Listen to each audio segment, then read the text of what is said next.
Perkenalkan, nama saya Sulistyo dari Prodi Manajemen Pendidikan Islam, Fakultas Tarbiyah dan Keguruan, Institut Nahdlatul Ulama, Temanggung. Video ini dibuat untuk memenuhi tugas UTS Bahasa Indonesia Dasar.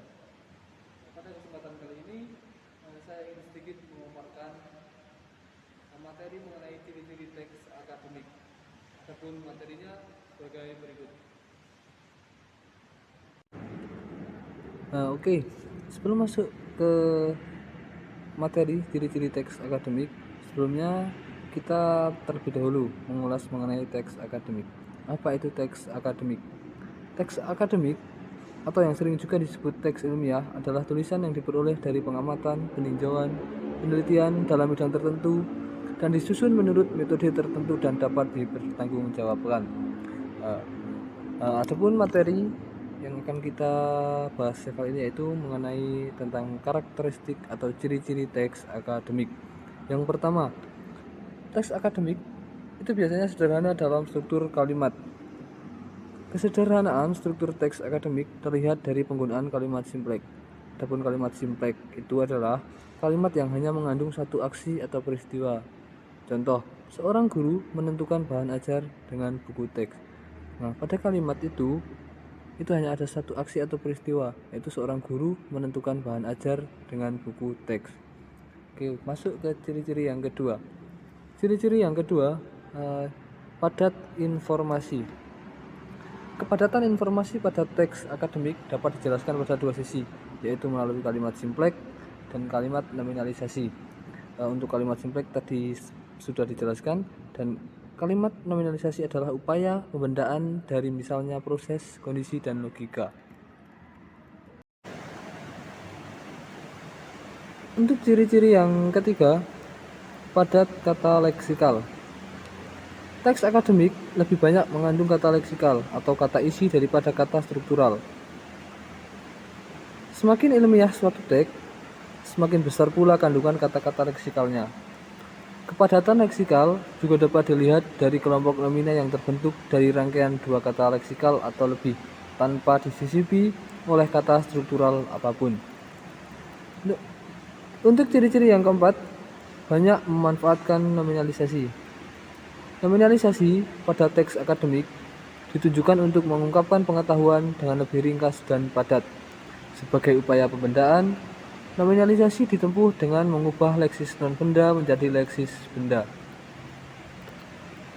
Ciri-ciri yang kelima, banyak memanfaatkan istilah teknis. Istilah teknis merupakan bagian yang esensial pada teks akademik, karena istilah teknis digunakan sesuai dengan tuntutan bidang ilmu, tataran keilmuan, dan latar pokok persoalan yang disajikan di dalamnya. Istilah yang sama bisa mengandung makna yang berbeda apabila digunakan pada bidang ilmu yang berbeda. Sebagai contoh, istilah morfologi di bidang linguistik berarti ilmu yang berkenan dengan pembentukan kata. Tetapi, istilah tersebut di bidang biologi atau fisika berarti struktural, susun, dan komposisi atau tata letak. Ciri-ciri yang keenam, bersifat taksonomik dan abstrak. Pada teks akademik, pokok persoalan dapat diungkapkan melalui taksonomik dan abstraksi. Menggarisbawahi bahwa wacana sains lebih bersifat taksonomik dengan memanfaatkan istilah teknis, sedangkan wacana humaniora lebih bersifat abstrak dengan memanfaatkan metafora gramatika. Teks akademik dikatakan abstrak karena pokok persoalan yang dibicarakan di dalamnya seringkali merupakan hasil dari performulasian pengalaman nyata menjadi teori. Ciri-ciri yang ketujuh, banyak memanfaatkan sistem pengacuan esfora. Pengacuan esfora dimanfaatkan pada teks akademik untuk menunjukkan prinsip generalitas, bahwa benda yang disebut di dalam kelompok nomina tersebut bukan benda yang mengacu kepada penyebutan sebelumnya. Ciri-ciri yang ke-8, bersifat monologis dengan banyak mendayagunakan kalimat induktif deklaratif.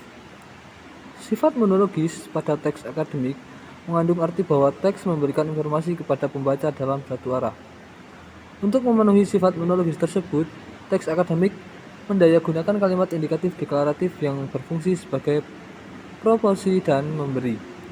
Pada teks akademik, penulis tidak meminta kepada pembaca untuk melakukan suatu atau jasa, dan juga tidak meminta informasi, tetapi memberi informasi. Sebagai penyedia informasi, penulis teks akademik tidak menunjukkan posisi yang lebih tinggi daripada pembaca.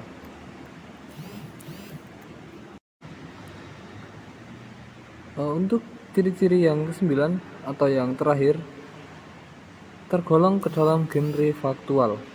Teks akademik tergolong ke dalam genre faktual, bukan ke genre fiksional. Teks dikatakan faktual karena ditulis berdasarkan pada kenyataan empiris, bukan pada rekaan atau hayalan. Nah, demikian ciri-ciri teks akademik. Sebenarnya masih banyak juga untuk ciri-cirinya, namun pada kesempatan kali ini hanya dapat membawakan atau menjelaskan 9 ciri-ciri teks akademik. Lalu untuk selanjutnya kita akan membahas mengenai cara menganalisis teks akademik. Yang pertama, meneliti formula kalimat yang ditulis oleh sang penulis. Yang kedua, meneliti jumlah kalimat leksikal dan struktural. Yang ketiga, meneliti nomina dan adjektif yang diubah menjadi nominalisasi. Yang keempat, meneliti istilah teknis teks. Yang kelima, meneliti abstrak pada teks. Perbedaan teks akademik dan teks non-akademik. Teks akademik dan teks non-akademik adalah dua jenis teks dalam sastra Indonesia yang dibedakan berdasarkan konteks penggunaannya. Dengan kata lain, teks akademik merupakan teks yang digunakan dalam lingkup dan untuk tujuan akademik atau dunia pendidikan. Adapun teks non-akademik bekerja dengan cara sebaliknya. Teks ini digunakan di luar lingkup dan tujuan akademik atau dunia pendidikan. Pentingnya teks akademik. Teks akademik dianggap penting karena teks ini dinilai memiliki dimensi yang berbeda, dalam arti untuk memahaminya dibutuhkan pendekatan yang berbeda. Selain itu, teks akademik juga merupakan penjelasan, pengawasan, dan sekaligus prediksi terhadap ilmu pengetahuan dan teknologi. Apalagi kita sebagai seorang pelajar, tentunya penting sekali untuk penggunaan teks akademik ini, karena pembuatan skripsi, pembuatan proposal itu merupakan salah satu contoh teks akademik.